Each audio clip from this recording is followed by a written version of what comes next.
শ্রী শ্রী ঠাকুরের সন্তানদের কাছে এক বিশেষ দিন।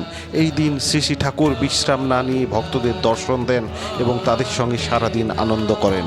1881 সালের 10ই মার্চ বুধবার ফাল্গুনের শুক্লা দ্বিতীয়া সুরেন্দ্রনাথ মিত্র, বলরাম বসু, রামচন্দ্র দত্ত সহ কয়েকজন প্রিয় গৃহভক্ত মিলে 45 বছর বয়সে ঠাকুরের প্রথম জন্মদিন পালন করেন। পরের 2 বছরও ঠিক একইভাবে তা রবিবারই পড়েছিল।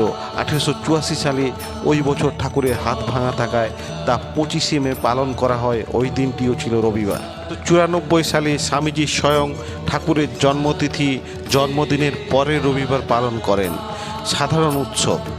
পরবর্তীকালে স্বামীজি ঠিকই করেন যে ঠাকুরের জন্মতিথির কম করে 3 দিন পর যে রবিবার আসবে সেই দিনই হবে ঠাকুরের সাধারণ উৎসব। তারপর থেকেই প্রথমে তা বরানগর মঠে চালু করেন, এর পরবর্তীতে তা বেলুর মঠেও একই নিয়ম আজও পালিত হয়ে আসছে। ওই দিন দৈনন্দিন কঠোর নিয়মের বেড়াজাল থেকে কিছুটা হলেও মুক্ত হয়ে থাকেন সাধু সন্ন্যাসী ও ব্রহ্মচারীরা। ওই দিন তারা সাধারণ মানুষের সঙ্গে তাদের মতোই মেলায় ঘুরে বেড়ান।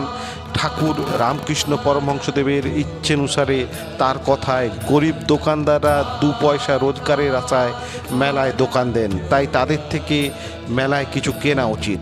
ঠাকুরের এই কথা স্মরণ করে সমাজের প্রান্তিক মানুষ যারা নাকি সারাটা বছর পথের ধারে বসে রুটি রুজি জোগাড় করেন তাদেরকেও মেলায় মঠের প্রাঙ্গণে পসরা সাজিয়ে বসার অনুমতি দেওয়া হয়। মঠের বয়োজ্যেষ্ঠ সন্ন্যাসী, প্রেসিডেন্ট মহারাজ, ভাইস প্রেসিডেন্ট মহারাজ তথা অন্যান্য মহারাজগণ জুনিয়র মহারাজদের পছন্দের জিনিস ও খাবার মেলা থেকে ক্রয় করে দেন তথা মেলায় একে অপরে একসঙ্গে আনন্দ করেন। ওই দিন সাধারণ ভক্তরা ওখানেই প্রসাদ পান, বিশেষ প্রসাদ। সন্ধ্যারতির পর শ্রী শ্রী ঠাকুরের মন্দিরে শ্রী শ্রী মায়ের ঘাটে আতশবাজির প্রদর্শনী আগে আয়োজন করা হতো। পরবর্তীতে কয়েক বছর সেটা গঙ্গায় ভাসমান জেটি থেকে তৈরি করা হতো। পরে পরিবেশ দূষণের জন্য এবং সমাজ মাধ্যমে পরিবর্তে এখন সেখানে বিভিন্ন প্রকার সাংস্কৃতিক অনুষ্ঠান, কীর্তন, বাউল, ছৌ নাচ প্রভৃতির আয়োজন করা থাকে।